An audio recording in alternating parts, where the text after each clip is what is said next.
1999 കാർഗിൽ യുദ്ധം. ഈ യുദ്ധം കൊടുമുടികളിൽ മാത്രമല്ല, അതിനും ആയിരക്കണക്കിനടി മുകളിലായി ആകാശത്ത് വെച്ചും പോരാടിയ ഒരു യുദ്ധമാണ്. ഗോൾഡൻ ആരോസ് നമ്മുടെ ജോലി ലക്ഷ്യത്തിലേക്ക് താഴ്ന്നു പറന്ന് ഫോട്ടോ എടുക്കുക എന്നതാണ്. സർ, എന്റെ സ്ക്വാഡനിൽ വെസ്റ്റേൺ എയർ കമാൻഡിലെ ഏറ്റവും പ്രായം കുറഞ്ഞ ഫൈറ്റർ പൈലറ്റ്സ് ഉള്ളത്.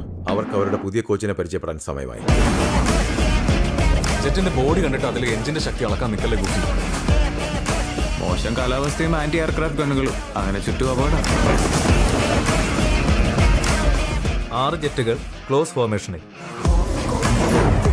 അങ്ങേര് ഫ്ലൈറ്റ് കമാൻഡർ ആണെങ്കിൽ എന്താ, നമ്മള് ബാച്ചിലേഴ്സ് അല്ലേ. ക്ലോസ് ഫോർമേഷൻ ഫൈറ്റർ ജെറ്റ്സിനല്ല, ഫൈറ്റേഴ്സിനാ വേണ്ടത്. നീ ഇല്ലാതെ ഫോർമേഷൻ ഇല്ല പോലെ.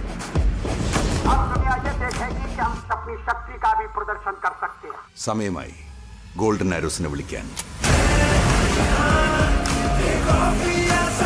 ഇതിനു മുമ്പ് ഒരു ഫോട്ടോ റെക്കി സ്ക്വാഡ്രൺ ബോംബിംഗ് ചെയ്തത് എപ്പോഴാണ്? ബോംബ് കൃത്യമായി വീണില്ല സാർ. ഒരിക്കൽ സാറല്ലേ പറഞ്ഞത്, ആരും ഒരിക്കലും യുദ്ധത്തിന് തയ്യാറല്ലെന്ന്.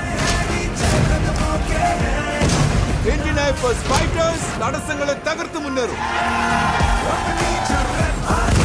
അവരെ എല്ലാം ബോംബിട്ട് തകർത്ത് കളയാം.